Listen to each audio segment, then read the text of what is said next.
Hi అండి, ఎలా ఉన్నారు అందరూ? బాగున్నారు కదా? ముందుగా మీ అందరికీ శుభోదయం. దీపావళి సందడి అయిపోయి కార్తీక మాసం పూజలు మొదలయ్యాయి.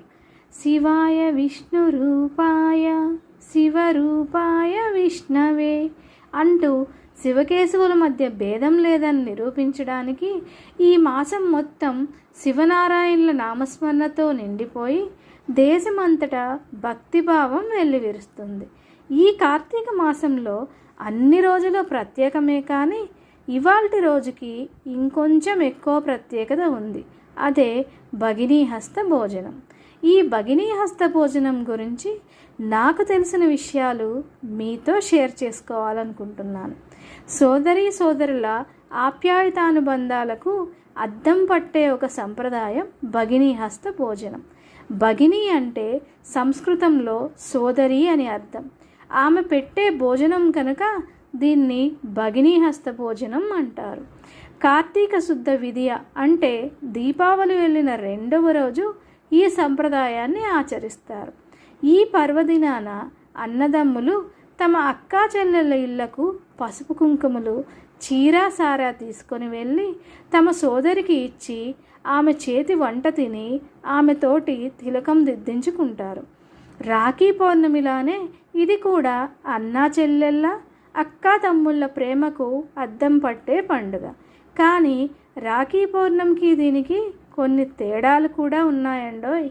రక్షాబంధనంలో అన్న తమ్ములు తమ సోదరి రక్ష కట్టినందుకు జీవితకాలం ఆమె యోగక్షేమాలు తాము చూస్తామని, రక్షిస్తామని చెప్తారు. రాఖీ సోదరి క్షేమానికి సంబంధించింది. కానీ బాయిదూజ్ లేదా బయ్యాద్యూజ్ అనే పేరుతో ఉత్తర దేశంలో బాగా ప్రాచుర్యం పొందిన ఈ భగినీ హస్త భోజనం సోదరుని క్షేమానికి సంబంధించింది. పురాణ కథనం ప్రకారం సూర్యభగవానునికి సంతానం యమధర్మరాజు ఇంకా యమున. యమునకు వివాహమై వెళ్ళిన తరువాత తన సోదరుడిని తన ఇంటికి రమ్మని ఎన్నోసార్లు పిలుస్తుంది. కానీ పని ఒత్తిడి వల్ల యమధర్మరాజు వెళ్ళలేకపోతాడు. చివరికి ఒకసారి ఈ కార్తీక మాస విదియ రోజున యమున ఇంటికి వెళ్తాడు. సోదరుడు వచ్చాడని యమున సంతోషంగా పిండి వంటలతో భోజనం పెట్టింది. చాలా రోజుల తర్వాత కలుసుకోవడంతో ఇద్దరూ చాలా సంతోషించారు. ఆ సంతోషంతో యమధర్మరాజు యమునని ఏదైనా వరం కోరుకోమన్నాడు. అందుకు యమున, నువ్వు నా ఇంటికి భోజనానికి వచ్చిన ఈరోజు ఎప్పటికీ గుర్తుండిపోయేలా ఈ కార్తీక శుద్ధ విదియ రోజు లోకంలో ఎక్కడైనా సరే తన సోదరి ఇంటికి వెళ్ళి భోజనం చేసిన సోదరులకి ఆయురారోగ్యాలు ప్రసాదించమని అడిగింది. యమున కోరిన ఈ కోరికకు సంతసించిన యమధర్మరాజు, అలాగే సోదరి, నీవు కోరిన విధంగా ఈరోజు ఎవరైతే ఈ సంప్రదాయాన్ని పాటిస్తారో వారికి అపమృత్యు దోషం అంటే అకాల మరణం లేకుండా ఉంటుంది అని, అలాగే ఆ సోదరి కూడా సౌభాగ్యవతిగా ఉంటుందని వరాన్ని అనుగ్రహించాడు. అలా ఈ వేడుక ఆచరణలోకి వచ్చింది. ఒకరోజు నారదుడు లోక సంచారం చేస్తున్నప్పుడు ఒకచోట ఒక పెళ్లి జరుగుతుంది. ఆ పెళ్లి జరుగుతుండగా పెళ్లి కుమారుడు హఠాత్తుగా పెళ్లిపీటల మీదే మరణిస్తాడు. అప్పుడు ఆ నవవధువు హృదయ విదారకంగా రోధించడం మొదలుపెట్టింది. అప్పుడు అక్కడే ఉన్న పెద్దలు నారదునికి నమస్కరించి, స్వామి, మీరైనా ఆ అమ్మాయి దుఃఖాన్ని తొలగించలేరా అని అర్థించారు.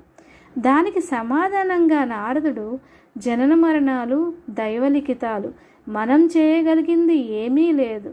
కానీ ఇతను కార్తీక శుద్ధ విదియ రోజు భగినీ హస్త భోజనం చేసి ఉన్నట్లయితే ఈ అకాల మృత్యువు నుండి తప్పించుకోగలిగేవాడు. కానీ ఇప్పుడు మనం చేయగలిగింది ఏమీ లేదు అని చెప్పాడు. దానికి వాళ్ళు, ఇది ఎప్పుడూ మేం వినలేదు స్వామి, మాకు అర్థమయ్యేలా వివరిస్తారా అని ప్రాధేయపడ్డారు. అప్పుడు నారదుల వారు, యమధర్మరాజు తన సోదరి యమునపై ఉన్న ప్రేమతో ఎవరైతే తన సోదరి అనుగ్రహానికి పాత్రులవుతారో వారికి దూరంగా ఉంటానని వరమిచ్చాడు. అందువల్లనే యమునలో స్నానం చేసిన వారికి అపమృత్యు బాధ ఉండదు. కానీ అందరూ యమునా స్నానం చేయలేరు కదా. అందుకే తోబుట్టువుల ప్రేమకు ఆదర్శంగా నిలిచిన యమున యమధర్మరాజుల బంధాన్ని గుర్తు చేసుకుంటూ యముడు తన సోదరి చేతి విందు ఆరగించిన కార్తీక శుద్ధ విదయ రోజు భగినీ హస్తభోజనం చేసిన అదే ఫలితాన్ని పొందుతారు అని నారదుడు వాళ్లకు ఉపదేశించాడు. ఆనాటి నుండి భూలోకంలో భగినీ హస్తభోజన సంప్రదాయం పాటించడం మొదలుపెట్టారు. ఉత్తర భారతదేశంలో ఈ ఆచారాన్ని చాలా ఘనంగా పాటిస్తారు. మన తెలుగు రాష్ట్రాల్లో దీని గురించి తెలిసిన కొంతమంది మాత్రమే పాటిస్తారు. మంచి ఎక్కడ ఉన్నా స్వీకరించి ఆచరిస్తే ఉత్తమ ఫలితాలు వస్తాయి. కాబట్టి తోబుట్టువుల ప్రేమబంధాన్ని బలపరిచే ఈ ఆచారాన్ని మీరందరూ పాటించి అపమృత్యు దోషాల నుండి తప్పించుకోవాలని కోరుకుంటూ మరొక్కసారి సోదర సోదరీమణులందరికీ భగినీ హస్తభోజన శుభాకాంక్షలు తెలుపుకుంటూ మీ శ్రీజ. ఇలాంటి మరెన్నో విశేషాలు తెలుసుకోవాలనుకుంటే వింటూనే ఉండండి మీ అక్షరాకృతి ఛానల్.